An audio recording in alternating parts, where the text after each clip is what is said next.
So you're probably wondering what Indiana Jones and the Temple of Doom is about. Well, it's a story that'll tear your heart out. And we have the most famous archaeologist in the world, Indiana Jones himself, to tell us all about it. Now, that is 2 shows in a row. Sean, you're going above and beyond as a producer. I'm excited to hear from him one more time. I mean, who better to tell us about his exploits than the man himself? Here we go. Did you enjoy my adventures in 1936? Well, now it's 1935. And for some reason, my biceps and traps are bigger than they were when I rescued the Ark from Hitler.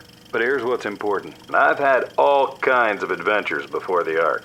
And now, I'm sitting across the table from a very handsome crime boss named Lao She. The only problem is, he'd like me dead.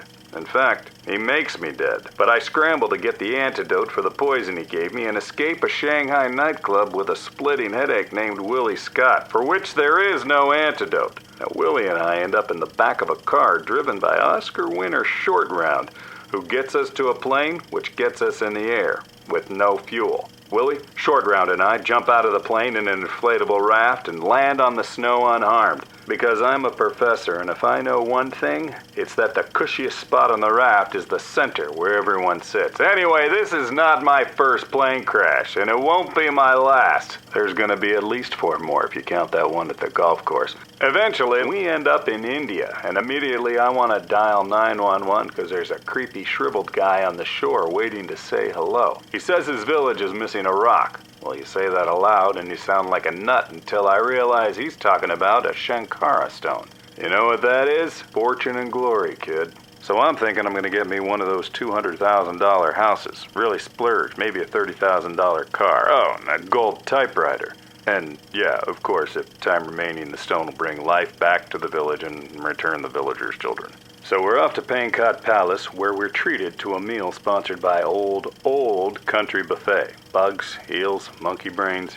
It was enough to make me forget the exposition going on at the same time. And I was the one saying it. But the point is, there's a cult called the Thuggy, but the Maharaja denies their existence. The kid seemed a little spooked, though. Like he put his trust in the Thuggy, and they took that trust and brainwashed him into supporting their child labor mines. Hearing that kind of stuff will just tear your heart out. Or Mola Ram will. Oh yeah, there's a guy named Mola Ram who's still running a Thuggy cult in the back of a pizza shop in Washington, D.C., and in the back of Pankot Palace. So, I see the 3 Shankara stones in a human sacrifice temple honoring the goddess Kali, and I grab them. Go back to the village and save the day. No, of course I don't, because I'm the greatest hero of all time, and I'm not leaving without all of us. Well, there's this little delay where I was force-fed ayahuasca and tripped balls, almost helping kill Willie in a careless display of pre-PG-13 violence. But it turns out you just had to burn me and the Maharaja to snap us out of it. Then it was Action City, as Pat Roach tried to kill me again. Last time I cut his head off with an airplane. This time I chop up his body in a rock crusher. I imagine in my later adventures I'll cut off his penis and beat him to death with it. I mean, how much worse can it get for this guy? Anyway, no sooner than you can say, no time for theme park rides, Dr. Jones. Shorty and I free the kids and are chased by thuggies in a minecart. What Mola Ram thought would be his last encounter with me was an attempt to wash me out of the mines. He literally tried to flood me out like I'm a gopher and Mola Ram is Carl Spackler. Well, we end up on a rope bridge with henchmen on either side, crocodiles down below. I mean, this is clearly the finale. Eventually, I bring up Shiva, and that causes the stones to glow. This causes the demise of Mola Ram. I mean, between this and Lao She's diamond, I'm done with rocks. But nevertheless, I take the rock back to the village and reunite the missing kids with their families and laugh it up with Willie and Shorty until our next adventure. No doubt in 1934. Well, there you go. Oh, man. You're all caught up. That's just so much to take in, man.